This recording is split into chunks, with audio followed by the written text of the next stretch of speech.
The first time I realized my wife was cheating wasn't because I caught her with another man or found something obvious. It was because I saw a message that sounded like instructions, and it was clearly about me. It was a Monday night in early November in Columbus, cold enough that the streets looked wet even when it had not rained, and Madison was in the shower while I cleaned the kitchen. We had been married 6 years, together 9, no kids, and we lived inside a routine that felt solid enough to trust without checking. Recently she had started going out every Tuesday night, always the same explanation: dinner with her friend Kayla, new places, nothing dramatic. I did not question it because I did not want to become suspicious without reason. Her phone was on the counter and it buzzed. I was not trying to snoop, but the screen lit up just enough for the preview to show. Great work today. Next week we test his routine. Keep the tone warm and don't over-explain. That was it. No flirting, no affection, just direction. I did not feel jealous. I felt studied. I froze because those words did not sound like an affair. They sounded like a plan. His routine. Tone warm. Don't over-explain. They described how Madison had been acting lately: calmer, more patient, almost careful around me. I put the phone back down and told myself it had to be something else. Therapy, coaching, some kind of self-improvement thing. Madison had been into that lately, running in the mornings, watching motivational videos, talking about growth and clarity. At the time it felt normal. In that moment it felt rehearsed. When she came out of the shower, she looked relaxed and talked about work like nothing had happened. I answered on autopilot while watching her face for any sign that she knew I had seen something. There was nothing. She was smooth, confident, present. That night I went to bed early. She stayed up in the living room with her laptop. I could hear typing, pauses, then typing again. My mind kept circling the same thought.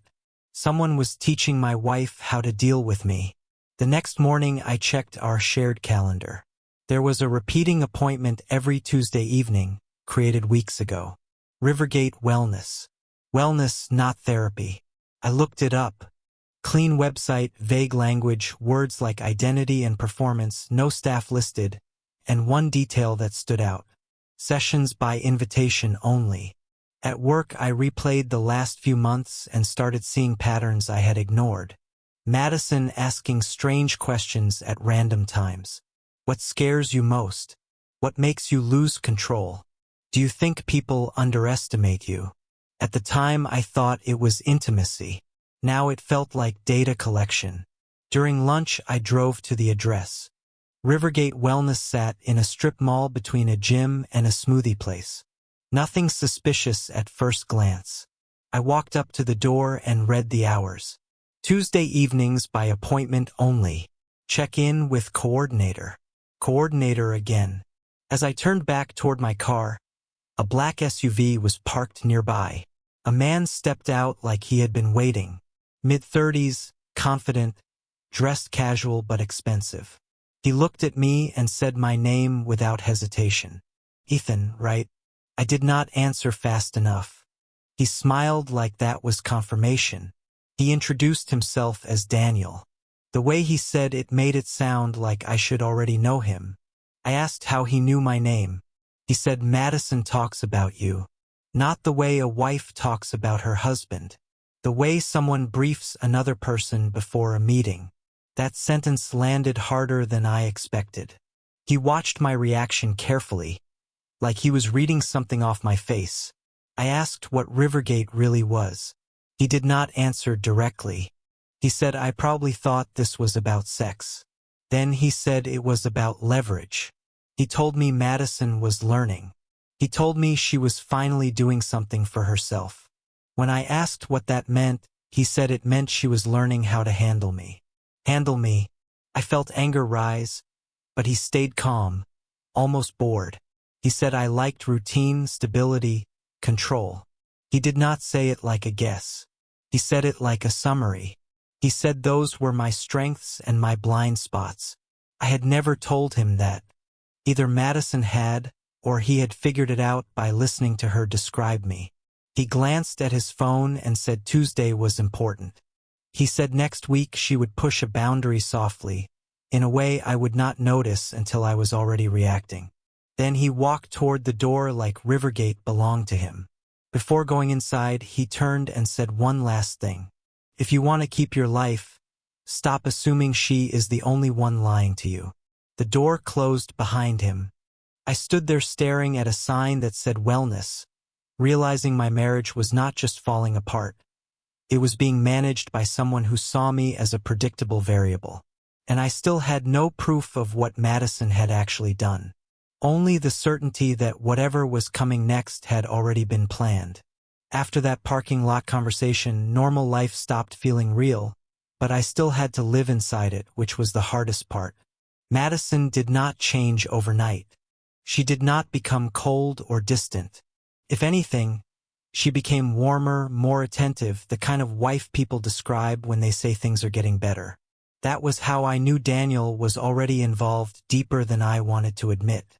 The shift was too clean, too intentional. Tuesday came fast. All day I felt like I was waiting for a storm I could not see. Madison left the house a little earlier than usual, dressed nicer than a casual dinner required, kissed me on the cheek and said she might be late. Her voice was soft, calm, reassuring. The tone warm. Don't over-explain. I could almost hear Daniel saying it. I did not follow her. I did not confront her. I did something worse. I stayed home and paid attention. When she came back that night, she acted slightly off in a way most people would miss. She asked questions that seemed supportive but were oddly placed. She asked if I had felt stressed lately. She asked if I ever felt like I carried too much responsibility. She asked if I trusted her. That last one came out casually, almost gently, and I realized what the test was. She was checking how secure I felt.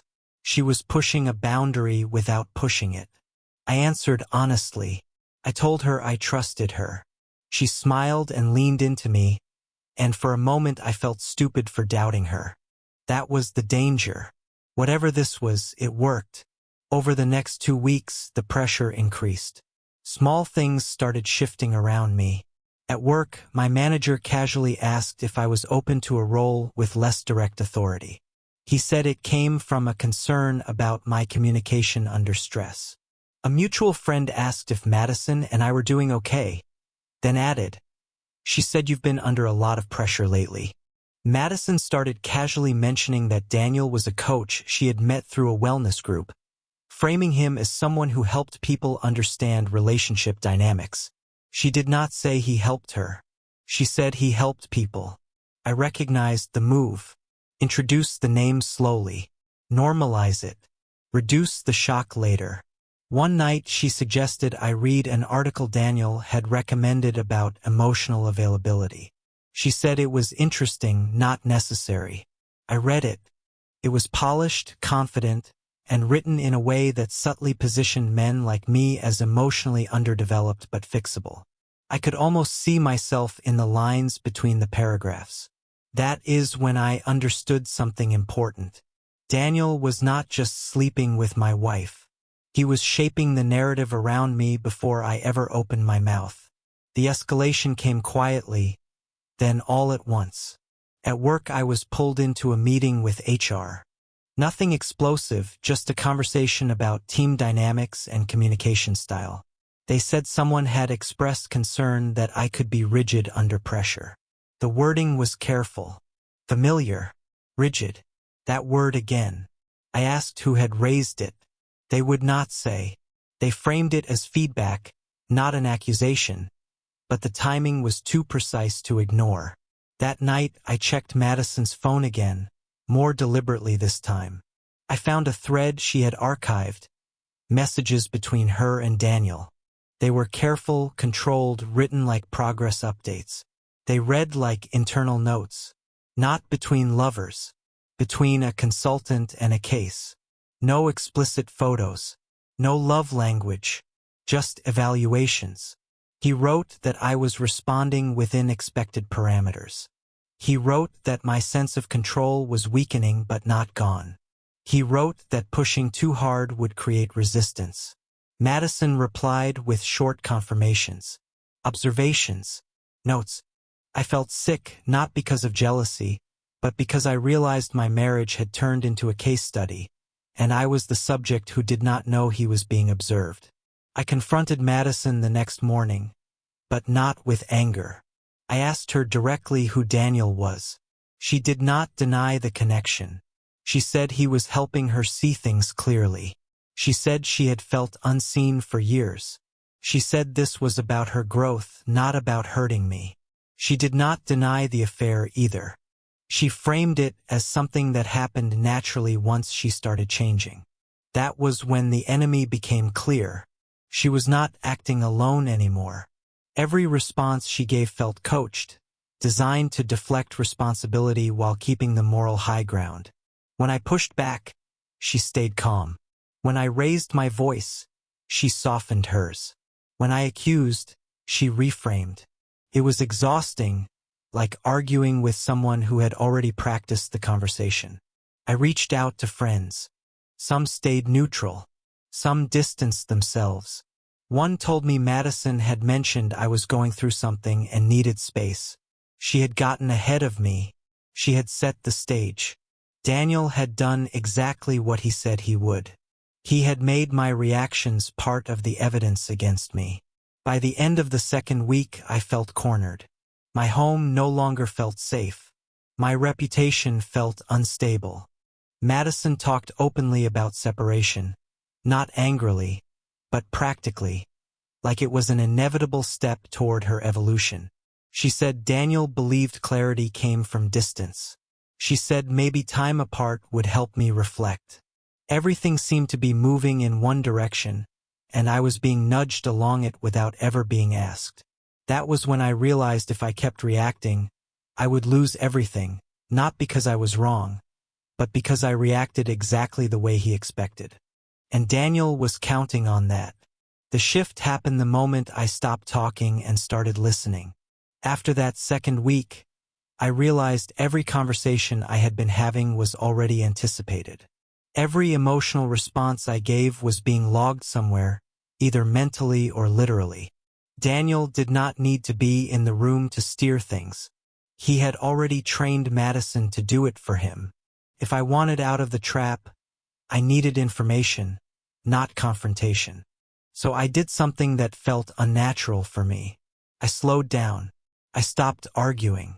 I stopped defending myself. I agreed more than I disagreed.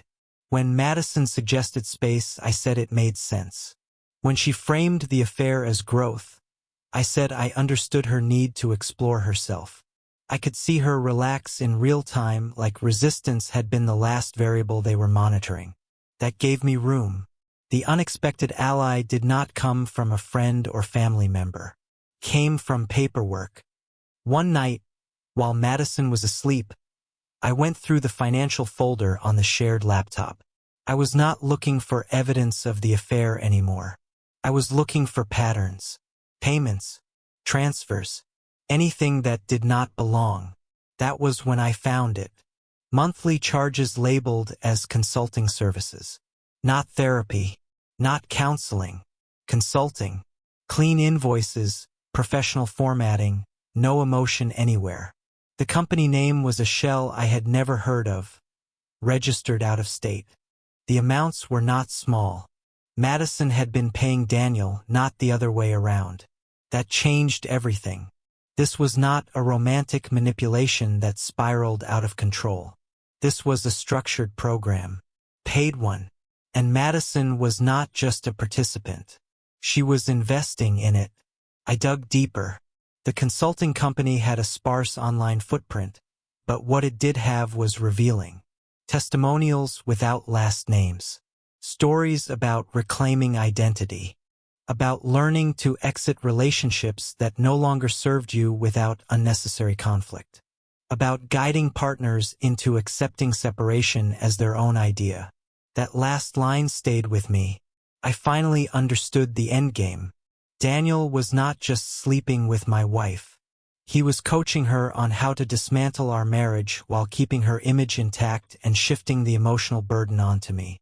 If I reacted poorly, I would validate the narrative.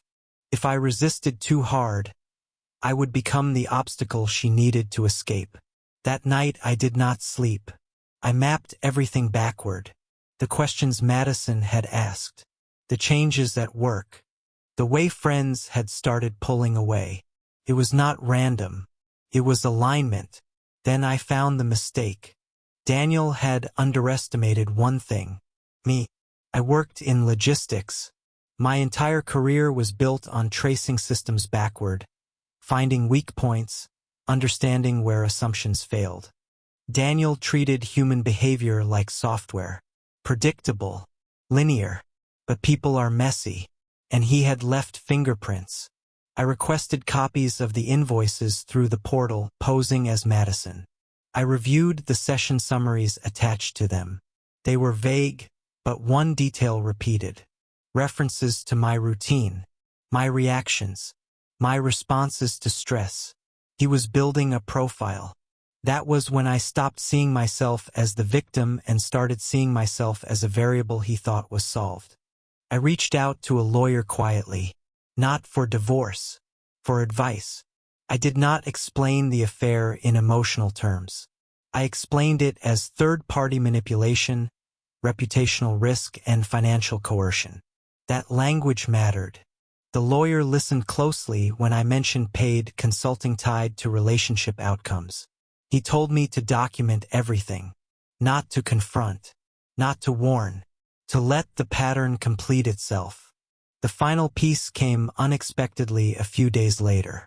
Madison told me Daniel wanted to meet me. He believed the meeting itself was proof that he still controlled the frame. She said he thought it would help bring closure. She said he respected me. She said he wanted to help me understand the process. I agreed immediately. That surprised her. I could see it. She had expected hesitation, resistance, maybe anger. Instead, I told her it sounded reasonable. Her relief was obvious. That told me everything I needed to know. Daniel believed he was winning. The meeting was scheduled for the following Tuesday. Neutral location. Coffee shop. Public. Controlled. He wanted witnesses without accountability. In the days leading up to it, Madison became kinder than she had been in months. She checked in on me. She thanked me for being mature. She told me she appreciated how I was handling things. I realized she was already emotionally gone, but she needed me stable until the handoff was complete. I played my role. The night before the meeting, I reviewed everything one last time. Invoices, messages, calendar entries. I organized them in a way that told a story without commentary.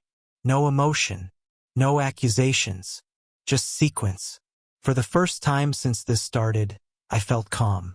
Not because I knew how it would end, but because I finally knew what it was. This was not a betrayal fueled by desire. It was a strategy built on control.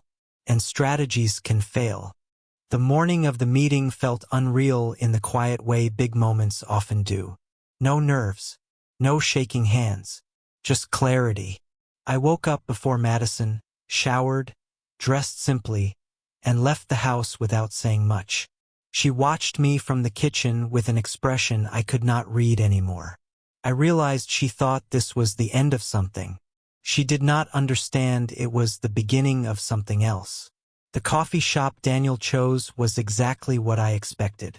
Bright, open, neutral. People everywhere but no privacy. A place where voices stay calm because no one wants to be the problem in public. Control through environment. I arrived early and took a seat where I could see the entrance. Daniel came in on time. Of course he did. He spotted me immediately and smiled like we were old colleagues finally meeting face to face. He ordered coffee first, unhurried, then sat down across from me with an easy confidence that might have impressed me once. He started talking before I did. That was his mistake. He framed the meeting as support. He said Madison was going through a transformation and that relationships sometimes cannot survive growth. He said I had handled things better than most men in my position. He said he respected that. Every sentence was designed to disarm, to position himself above the conflict. I let him talk. I watched the rhythm of it. The way he paused to see if I would interrupt. The way he adjusted when I did not. He was reading me, but I was no longer giving him anything new.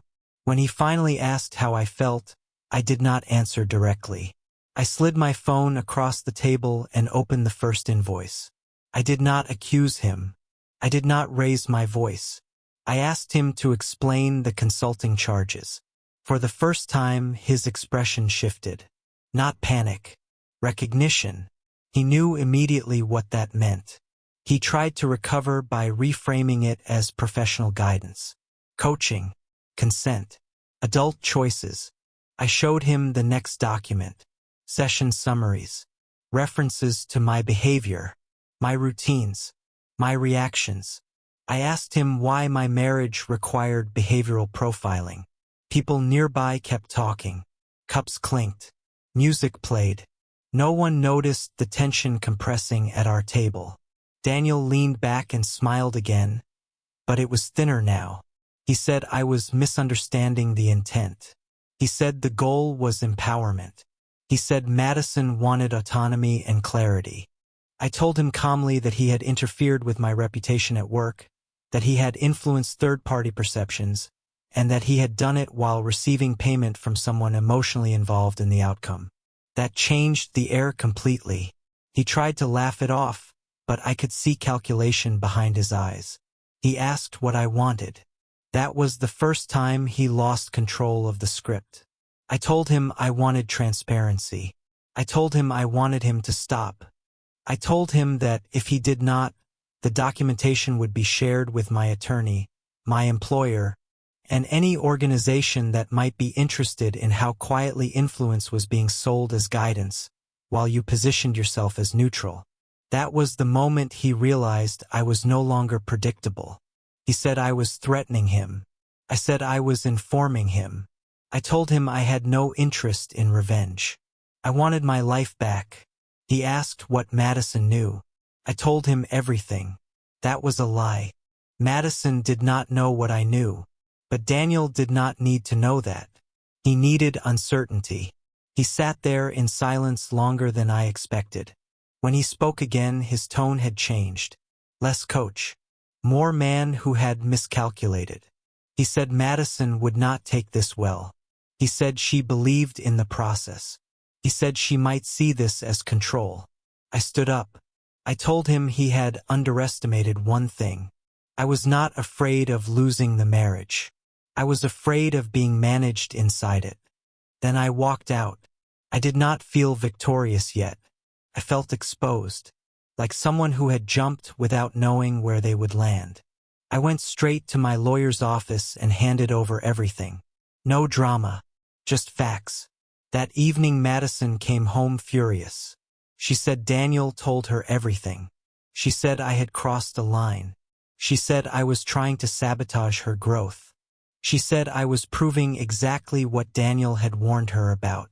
I did not argue. I did not defend. I showed her the invoices, the summaries, the language he used to describe me, the way he referred to her progress like a project. She read silently. Something broke in her expression. Not guilt, recognition. She did not defend him. That was new. She asked if I had planned this. I told her no. I told her I adapted. She cried. Not because of the affair, because the story she had been living in collapsed. She realized she had not been empowered.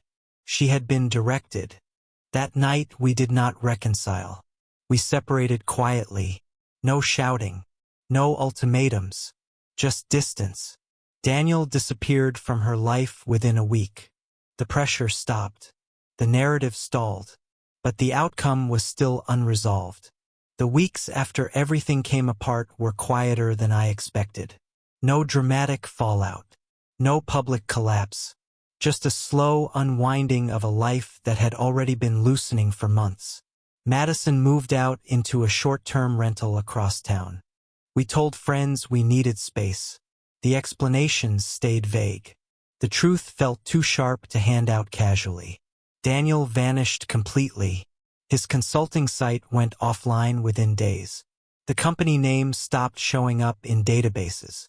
Whatever he was running had always been light enough to disappear once it was exposed. That told me more than any confession ever could. People who build on control never stand still when the light turns on. The legal process was clean. No accusations in filings. No emotional language. Just facts and timelines. Madison did not fight it. She looked exhausted during meetings, like someone waking up from a long trance and realizing how much time had passed. She admitted she had wanted permission to leave without being the villain. Daniel had offered her a way to rewrite the story where growth replaced guilt. That story died quietly. We finalized the separation without dragging it out. Assets were divided fairly. No one tried to punish the other. From the outside, it looked like a mutual decision. That was the last illusion we maintained together. The real victory did not feel like winning. Felt like regaining agency. I went back to work without the invisible pressure of being watched. The HR concerns faded once the source stopped feeding them. Friends who had distanced themselves drifted back when the narrative lost momentum. Some apologized. Some did not. I learned who needed a story to choose a side and who waited for the truth to surface on its own. Madison and I spoke occasionally. Not about reconciliation. About understanding. She admitted she had been drawn to certainty. To someone who sounded confident and made her feel guided instead of confused. She said she had not realized how much of herself she had handed over until she saw how easily he walked away when challenged. I did not forgive her in a cinematic way. I let go. That was different. Letting go felt like something I did for control. There was no final conversation with Daniel. No confrontation. No message. That was fitting. Men like him thrive on reaction. The moment he lost influence, he became irrelevant. Months later, sitting alone in the house we once shared, I thought about how close I had come to losing everything without understanding why. If I had reacted the way he expected, with anger or desperation, I would have validated the entire framework he built around me. Predictability would have finished the job. The uncomfortable truth is this. Betrayal does not always come from passion. Sometimes it comes from someone deciding they know you better than you know yourself. From someone offering your partner a script where accountability feels optional and control feels like clarity. I won not because I outplayed anyone, but because I stopped playing the role they assigned me. And that leaves a question I still carry. If someone studies you long enough, learns your patterns, and uses them against you, at what point does love turn into leverage? I do not have an answer. I only know this. The moment you stop being predictable, the game collapses. Thanks for watching. If this story stayed with you, consider subscribing to the channel. More stories like this are coming.